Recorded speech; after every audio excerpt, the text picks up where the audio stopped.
This podcast contains strong language and discussions about relationships, sex, and love. It may not be suitable for younger listeners. This is the Can't Keep My Mouth Shut podcast, and I am Nick Selena. Hi, it's me. Welcome to my new show, Can't Keep My Mouth Shut. I figured a great way to start the whole new show is to start with an episode that kind of depicts where I am right now in my life. And so it's called Being Single in Your Mid-30s. The good, the bad, and the outright ugly. So I haven't actually covered this before, where I talk about what it's like being single in your mid-30s. This could also, push forward to like your mid-40s if that's where you're at. Just, we're going like in the older bracket, okay? I am, for those of you who don't know, 35. I turn 36 next year, obviously. Duh. I'm very much single. I was engaged. I'm no longer engaged. No longer with anyone. And I wanted to talk about kind of like what it's like being single in your mid-30s, because let me tell you, it's absolutely different to being single in your 20s. So I figured what I'll do is I'll start with all the cons, yeah? Let's get the miserable shit out the way first. Because let's be honest, being single in your mid-30s, it's not fun and games, is it? It's shit, is what it is. I laugh because it's crap, okay? So for me, I'm going to begin with the fucking obvious one, my female body clock. This is a huge con of being single in my mid-30s because my body is going, Nick, Selena, you want kids, don't you? And I'm like, yeah, what? Yeah, you want kids, but you're 35. I'm like, yeah, and? Yeah, well, soon you're going to be 36 and then you're going to be 37 and you still haven't met someone. And, what if you have another failed relationship? And then, when are these kids coming, Nick, Selena? That's my body clock being a cunt. But it's true. And then I go, God, you're right. Hey, body clock, you're fucking right. What am I going to? I'm losing time. Every day I'm losing time. I must find someone immediately. Go on Bumble. Nope. Tinder. No. All the dating apps. No. And then I sit there alone. I'm like, fuck. The female body clock is an arsehole. I understand the guys who are in their mid-30s have this very similar pressures to stuff I'll be talking about, but the specifics for your female body clock to carry children, it's horrible. And it's physically not on your side. You physically change as you get older. Your ability to carry healthy children, your ability to bounce back after a pregnancy, isn't it like at the age of 35 you're considered a geriatric mum? Is that a thing? Like, it's almost like past 35, everyone's like, oh, yeah, you're still kidless, are you? Oh, all right. And it's fucking horrible. Because the thing is I do want kids. Do I want them right now? No. Could I have had one last year with my ex? Yes. Did I not wait? No. But I wanted at some point. And apparently my body is like, well, you better fucking hurry up, bitch. Which puts pressure on me being single. Which moves greatly on to my next point. Social pressure of being fucking single. I'm telling you, there is some weird stigma attached to being fucking single in your mid-30s. Society is like, oh, you need to get married, darling. Oh, yeah. You need to get married, sweetheart. Mm-hmm. What, are you 35? And you're not even dating anyone? Oh, dear. How are you going to end up alone? You got 2 cats. I suggest you go buy another 8, mate. Mm-hmm. Yeah. Look at everyone else all happy and married. Yeah, they met in their 20s. Yeah. Oh, yeah, they've done it. Yeah, they've done it right. They're just buying a house. Yeah, 2 kids already. Yeah, you. Cleaning up your cat's litter every day instead. Nice life choice. That's how I feel social pressure is. Okay, firstly, I don't mind owning 8 more cats, right? If I had the space, I would. I love cats, so don't come at me with that bollocks. If they didn't fight and I wouldn't have to split up, I already split up a fight with 2 of them, let alone 10 in total, but that's irrelevant. I don't mind cats. And also, what is it about the crazy cat lady? But no one does it with dogs. No one says, oh, you're going to own about 20 dogs when you're old and single. That pet people are like, yeah, cool, fucking great. That seems to be like a life, like, positive choice. But cats, oh, how embarrassing. But yeah, just complete social pressure. That's how I feel. And I just feel like you're viewed as the one that's left on the shelf. It's so like, oh, bless you. Don't worry, you'll find someone. Like that, like I'm pitied. Like, no. Because let me tell you why I'm fucking single. Because I didn't stay with a cheat. Because I left abusive relationships. Because I had the strength to walk away. So don't come at me like I'm the one to be pitied. I'd rather be where I am right now than stuck in a really crappy relationship. I'm not saying that's the only two options we have. You're either traumatized or you're single. There are definitely happy, healthy, happy ever after endings. But it just feels like everyone looks at you like you're the problem. Like, oh, you're the one that got left on the shelf, aren't you? Yeah.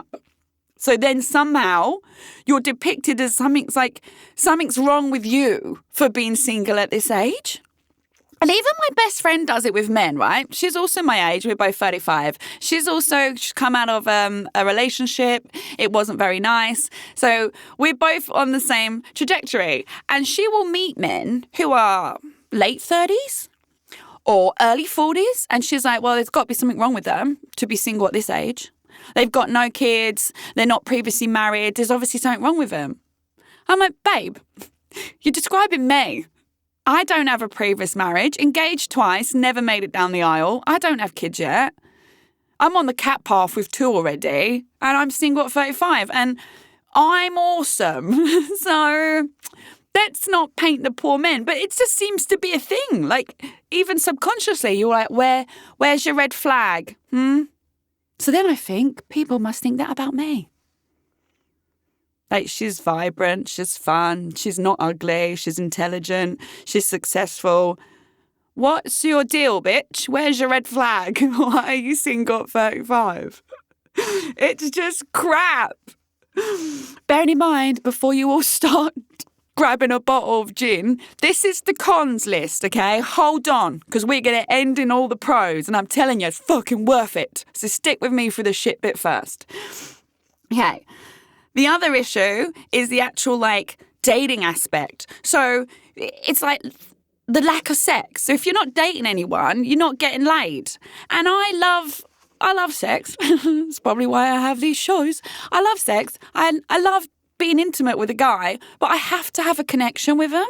And if I don't have an emotional connection, apart from my fingering game changer in my last, if you haven't, go to Sex and Singapore City podcast, season 5, one of the final shows, fingering game changer, listen to it. But apart from that, I really need like an actual emotional connection first to have good sex. So I then find myself just lacking sex in general because I'd rather not bother with the dickheads and just escape the crap and not have like shitty one night stands. But then I lack sex. And I think I'm in my physical prime at this point. I've never looked this good. My physical body is at its peak. And I have disposable income. And, you know, I've got all the time in the world. And I'm not getting laid because I haven't met someone. It just pisses me off.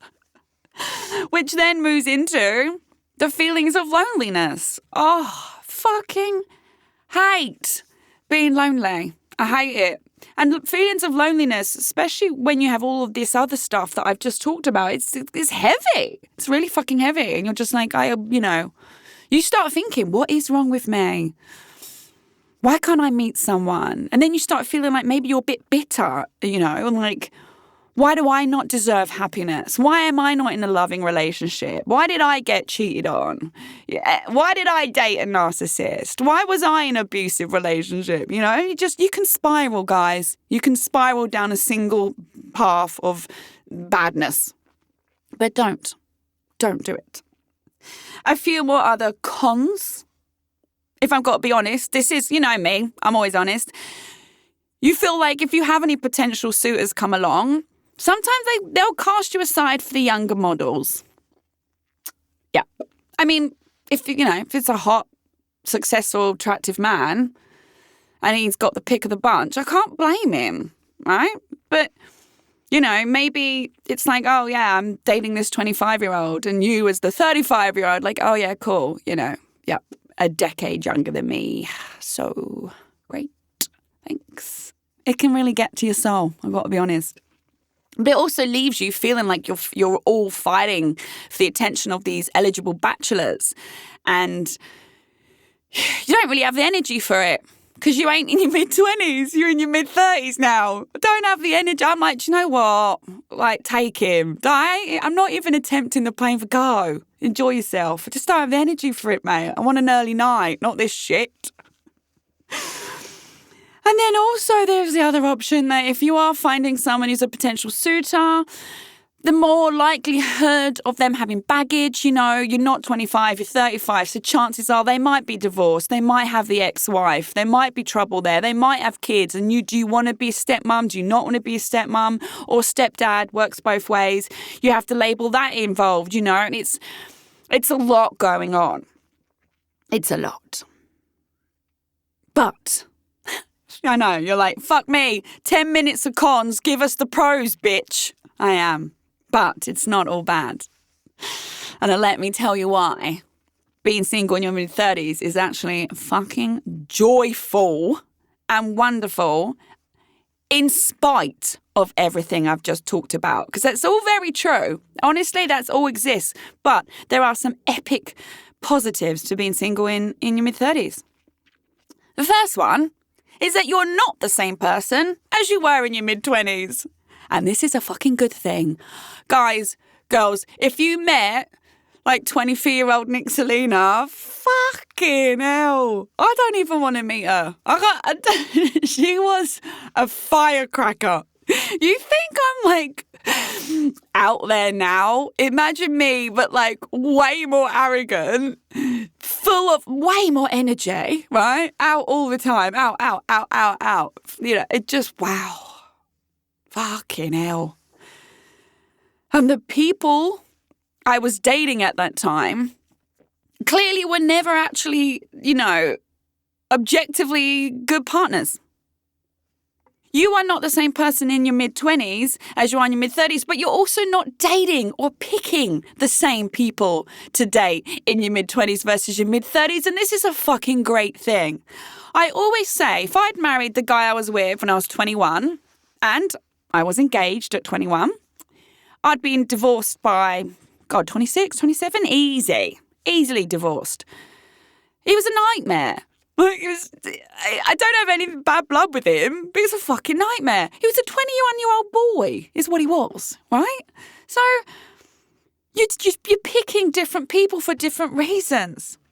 You are wiser, you are stronger, and chances are you've experienced some shit. And what that does is that helps you grow. It helps you change. It helps you understand what your wants and your own needs. Which means what you seek in a partner has changed. I no longer,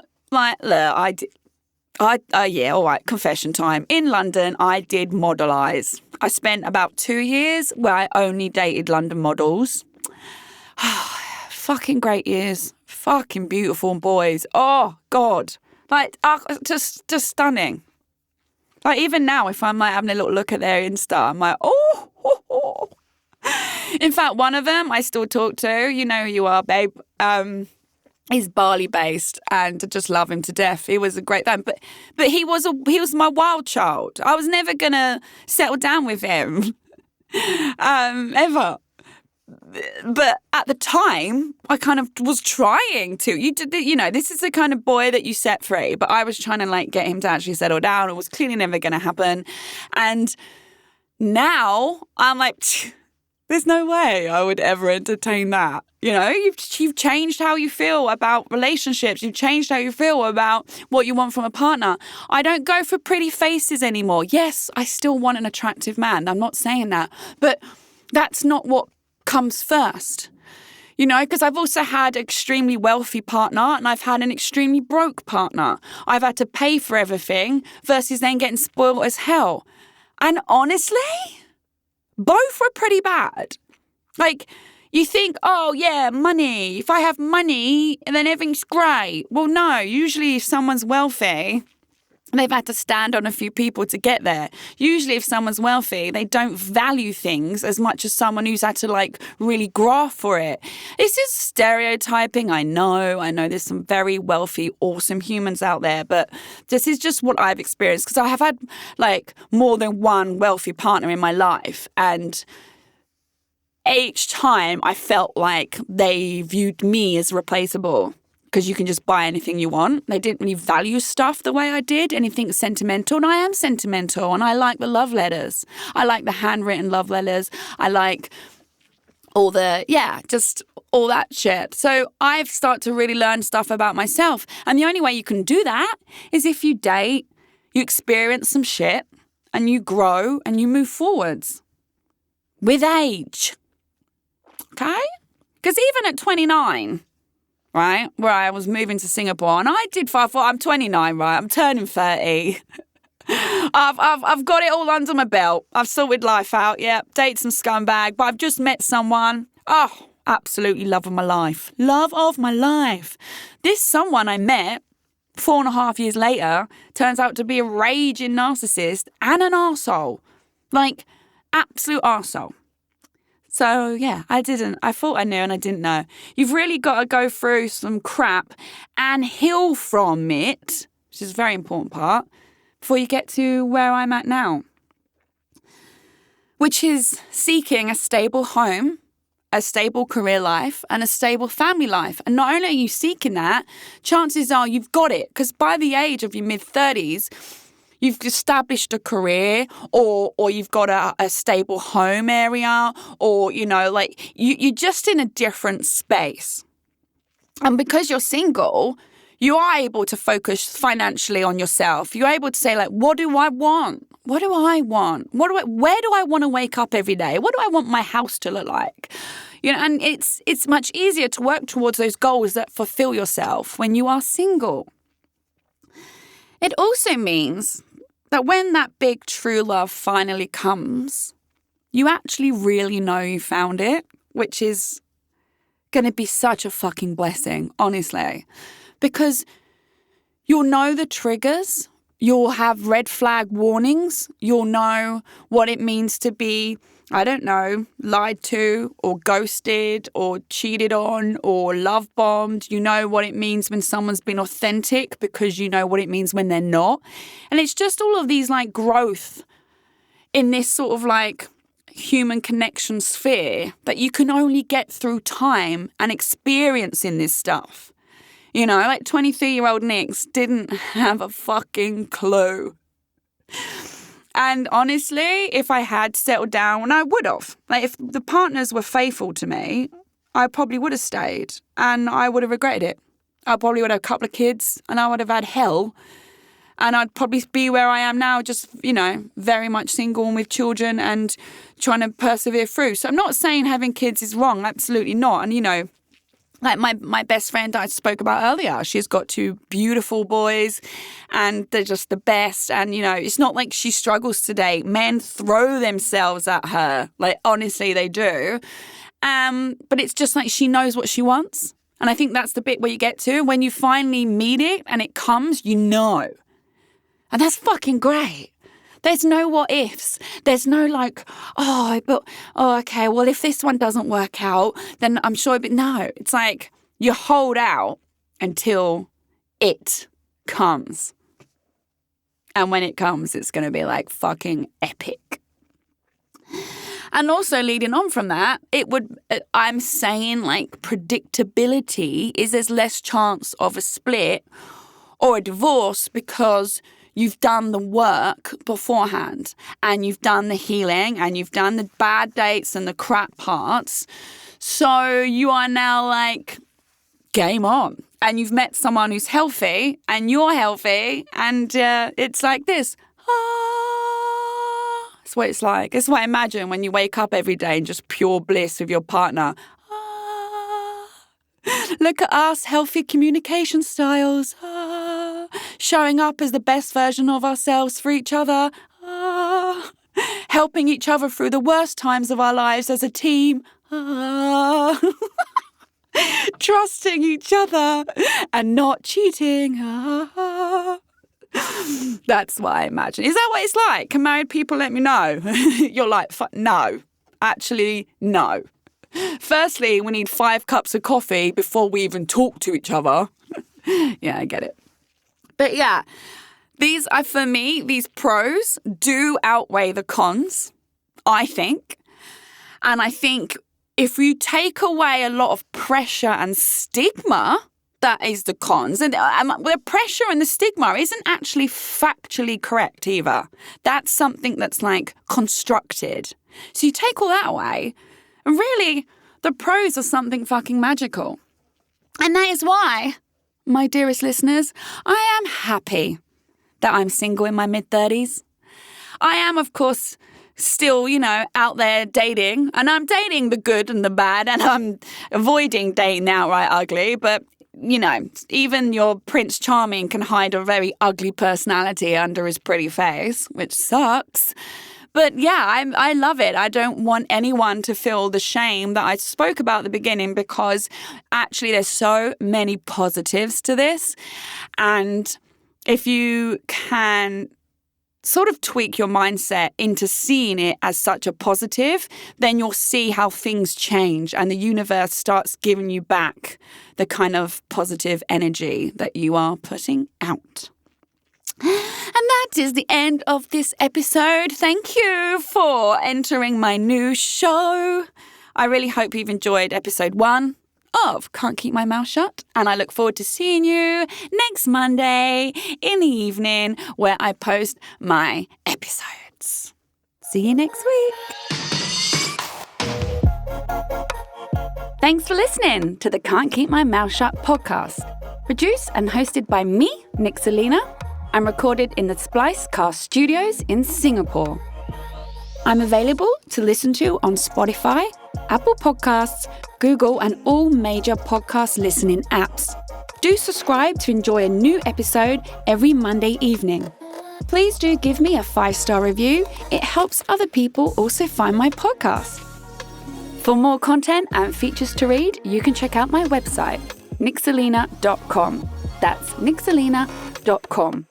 I'm also on social media. Simply search at Nixalina, Nixalina, to find me.